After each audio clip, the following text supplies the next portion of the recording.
For 6 years, a struggling father spent his last few dollars every night buying a warm meal for an elderly man sitting alone beneath an old bridge. He never asked the stranger's name, never expected anything in return, and never imagined that one ordinary morning, a single letter would reveal the old man had quietly changed his family's future long before he took his final breath.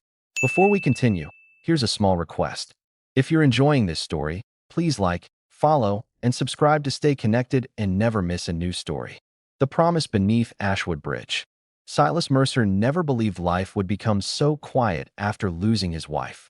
The silence inside their small apartment felt heavier than the unpaid bills scattered across the kitchen table.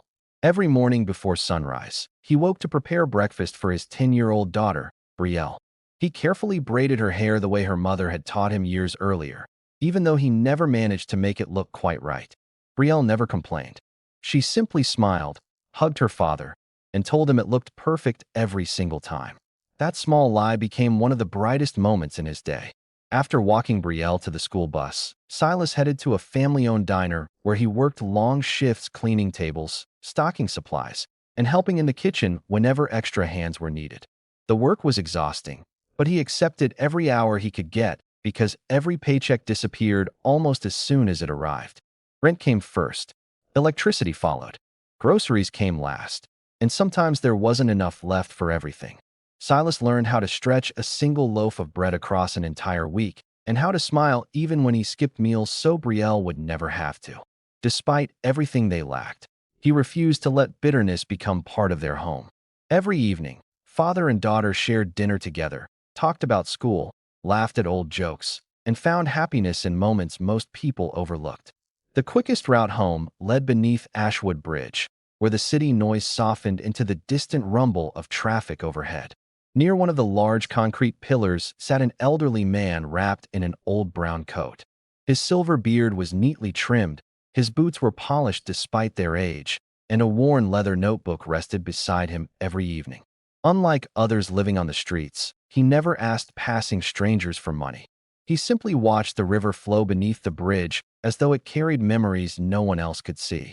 Hundreds of people passed him every day without slowing their steps. Some looked away. Others pretended he wasn't there at all. One rainy evening, Silas noticed the old man quietly staring at a family eating takeout beneath a nearby shelter. The elderly man's expression wasn't filled with envy. It was something much sadder. It looked like remembrance. Silas checked his wallet and found just enough cash left from his tips to buy one extra meal. He stepped into a small diner across the street, ordered a bowl of beef stew with fresh bread, and carried it back beneath the bridge.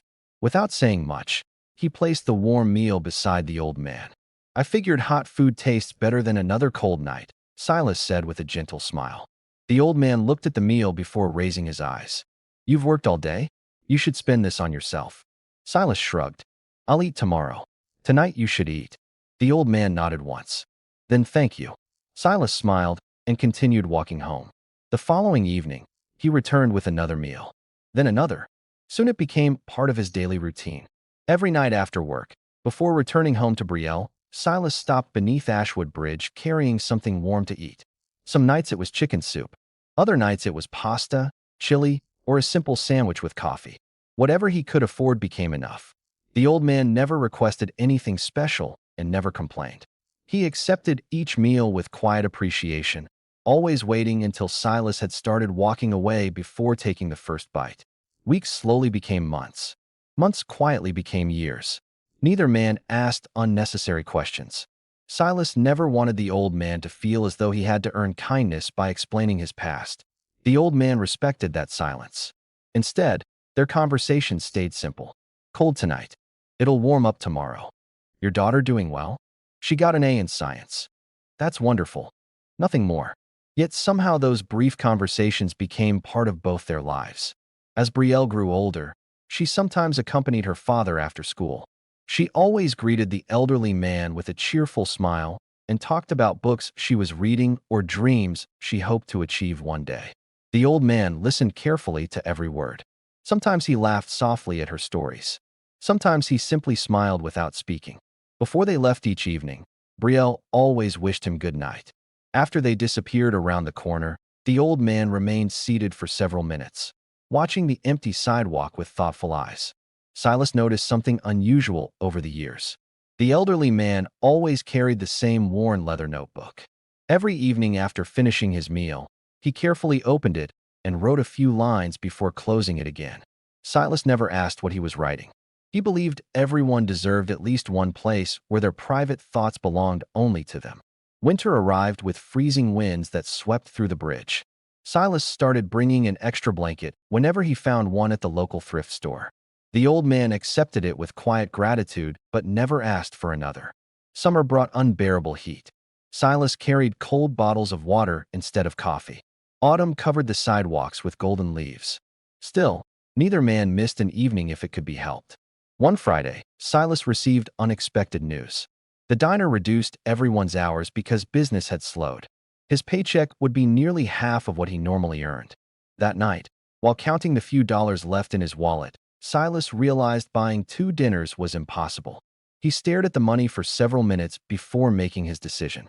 He cooked the last package of pasta at home, served almost all of it to Brielle, smiled as she happily ate, then quietly told her he wasn't hungry.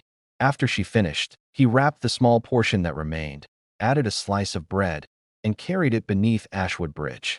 "I'm sorry," Silas said as he handed over the container. "It's not much tonight." The old man looked inside the container before looking back at Silas. "It's more than enough." Silas smiled tiredly. "I'll do better tomorrow." The old man gently shook his head. "You've already done more than most people ever will." Silas didn't fully understand those words. He simply wished the old man a peaceful night and walked home, never noticing the elderly man quietly wiping away a tear as he watched him disappear into the darkness. The days continued to pass with the same quiet rhythm. Every evening, Silas finished his shift, picked up a warm meal, and walked beneath Ashwood Bridge before returning home. It no longer felt like an obligation. It felt like meeting an old friend whose company required very few words. Brielle often asked if the elderly man would ever tell them his name, but Silas simply smiled and said that some people shared their hearts long before they shared their names. Brielle accepted that answer and continued greeting the old man with the same cheerful smile every time she saw him. As the years passed, the bridge no longer felt lonely. It became a place where 3 lives crossed for a few peaceful minutes every evening. The old man always listened carefully whenever Brielle spoke about school, her dream of becoming a veterinarian, or the stray animals she wished she could rescue. He never interrupted her. He simply listened with genuine attention, as though every word she spoke mattered. One evening, she proudly showed him a report card filled with excellent grades. He smiled more brightly than Silas had ever seen before. "Your mother would be very proud of you," he said softly. Brielle looked at her father before quietly saying, "I hope she knows I'm trying my best." The old man lowered his eyes for a moment before replying, "I'm certain she does." Silas noticed something different in the old man's voice that night. It carried a sadness deeper than usual, but he chose not to ask why. Respecting another person's silence had become part of their friendship. Months later, the old man's movements became slower. Standing up from the bench took longer than before. Sometimes he paused to catch his breath after only a few steps. Silas suggested visiting a doctor more than once, but the old man always smiled politely and changed the subject. "Some journeys don't last forever," he would quietly say. "The important thing is making the remaining miles meaningful." Those words stayed in Silas's mind long after each conversation ended.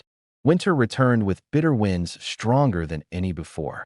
One evening Silas arrived carrying a thick wool coat he had found at a charity shop. The old man hesitated before accepting it. His eyes lingered on the coat for several moments. "I've received expensive gifts in my life," he said, quietly, "but none have meant as much as this." Silas laughed gently. "It's only a coat." The old man slowly shook his head. "No, it's kindness. There's a difference." A few weeks later, Brielle celebrated her 16th birthday. Silas couldn't afford a large party, but he managed to bake a small chocolate cake in their tiny apartment. Before cutting the first slice, Brielle quietly wrapped a piece in a napkin. "Can we take this to our friend under the bridge?" she asked. Silas smiled proudly. Together they walked through the cold evening carrying the slice of birthday cake. When the old man realized what it was, his eyes filled with tears. No one has shared a birthday cake with me in many years, he whispered. Brielle placed the plate in his hands. Birthdays are better when everyone gets dessert. The old man smiled through his tears and thanked her with a voice that almost broke. That evening, after Silas and Brielle walked away, the old man carefully opened his worn leather notebook. Instead of writing only a few lines, he filled several pages before quietly closing it against his chest. A month later, Silas arrived beneath Ashwood Bridge carrying hot soup, but the familiar bench stood empty. He looked around, expecting the old man to return from a nearby walk, yet no one appeared. He waited nearly half an hour before placing the meal on the bench and walking home. The following evening, the bench remained empty again. So did the next. A strange emptiness settled inside him. He hadn't realized how deeply the elderly stranger had become part of his family's daily life until that quiet corner beneath the bridge no longer felt alive. Brielle noticed it too. "Do you think he's okay?" she asked one night. Silas forced a reassuring smile, but the truth was he didn't know. 5 days later, just after sunrise, a black luxury sedan stopped outside their apartment building. Two professionally dressed men stepped out carrying a leather briefcase and a carefully sealed envelope. They asked for Silas Mercer by name. Surprised, Silas invited them inside, while Brielle quietly watched from the kitchen. One of the men placed the envelope on the table. "Mr. Mercer," he said respectfully, "we represent the estate of a gentleman who passed away last week. Before his death, he left very specific instructions that this letter be delivered only to you." Silas stared at the familiar handwriting on the envelope. His hands began to tremble before he even opened it. Somehow, deep inside, he already knew exactly who had written it. Silas carefully unfolded the letter, and before he reached the second sentence, tears blurred the words. "If you are reading this, my journey has come to a peaceful end. I never told you my name because I wanted your kindness to remain untouched by my past. My name is Callum Ashford." Silas slowly looked up before continuing. The letter explained that Callum had once built one of the country's most successful construction companies. For decades, he believed success was measured by contracts, buildings, and bank accounts. Every promotion pushed him farther away from the people waiting for him at home.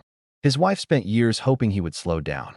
His only son eventually stopped asking him to attend birthdays, graduations, and family dinners because he already knew the answer would be another business meeting.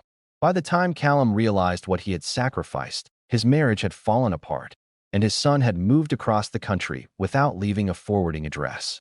Years later, Callum discovered that his son had died unexpectedly after a serious illness. The news arrived too late for apologies, too late for forgiveness, and too late to repair a lifetime of regret. Surrounded by wealth but completely alone, he resigned from every position he held, placed his businesses under professional management, and disappeared from the world that had once admired him. He wanted to know whether anyone would still see value in a man who had nothing left to offer. For years, thousands of strangers walked past him without making eye contact. Some judged him, others ignored him completely. Then one rainy evening, an exhausted father carrying a bowl of hot stew stopped beside him without asking for anything in return. That simple moment changed the final chapter of his life. Callum admitted that he expected the kindness to end after a single meal, but the meals continued through every season, every holiday, every difficult year. He watched Silas struggle to support Brielle, yet he never once saw him choose selfishness over compassion. He watched a father who had almost nothing still find room in his heart to care for someone everyone else had forgotten. He wrote that Brielle's laughter reminded him of the family moments he had traded for ambition, and that hearing her dreams gave him hope that goodness still existed in the world. Several months before his passing, doctors informed him that his illness could no longer be treated. He decided to keep the truth to himself because he wanted every act of kindness Silas showed him to remain genuine. During those final months, he quietly arranged everything that would happen after his death. The men sitting across the table gently slid another folder toward Silas. Inside were legal documents explaining that Callum had created the Ashwood Promise Foundation, an organization dedicated to providing warm meals, emergency shelter, job assistance, and educational support for struggling families. Instead of leaving the foundation to business executives, he had chosen Silas to lead it. In a separate document, Callum had established a trust that would pay for Brielle's education from high school through college, along with enough financial security to ensure she would never have to abandon her dreams because of money. Silas could barely speak. He remembered every evening he had questioned whether spending a few extra dollars on another meal had been the right decision. He remembered every cold night, every warm bowl of soup, every quiet conversation beneath the bridge. None of those moments had been wasted. They had become the beginning of something far greater than he could have imagined. Months later, Silas left the diner and devoted himself to fulfilling Callum's final wish. The Ashwood Promise Foundation opened its doors with one simple mission. No person in need would ever be treated as invisible. Meals were served with respect instead of judgment. Families found temporary shelter while rebuilding their lives. Young students received scholarships that opened doors once closed by poverty. Brielle volunteered beside her father every weekend, greeting every visitor with warmth and compassion, remembering the lonely man who had always listened to her stories beneath the bridge. Every year on the anniversary of Callum's passing, Silas quietly carried a warm meal to the old bench under Ashwood Bridge. He sat there for a few peaceful minutes, grateful that one small act of kindness had forever changed the lives of countless people. Then he stood, found someone in need, and shared the meal, knowing that compassion grows stronger every time it is passed from one heart to another. True kindness asks for nothing in return, yet it often leaves behind a legacy greater than wealth, power, or success. The smallest act of compassion can change lives in ways we may never fully understand. Silas never became wealthy because of the meals he shared. He became truly rich because he chose kindness when no one was watching and expected nothing in return. Callum spent a lifetime building buildings that eventually faded into history, but one simple act of generosity from an ordinary father gave him something he had never been able to buy: peace, forgiveness, and hope. Their story is a reminder that every person we meet is carrying a burden we cannot see, and every act of compassion has the power to echo through generations. Sometimes, the greatest miracles begin with nothing more than a warm meal, an open heart, and the simple decision to care. This is the end of the story,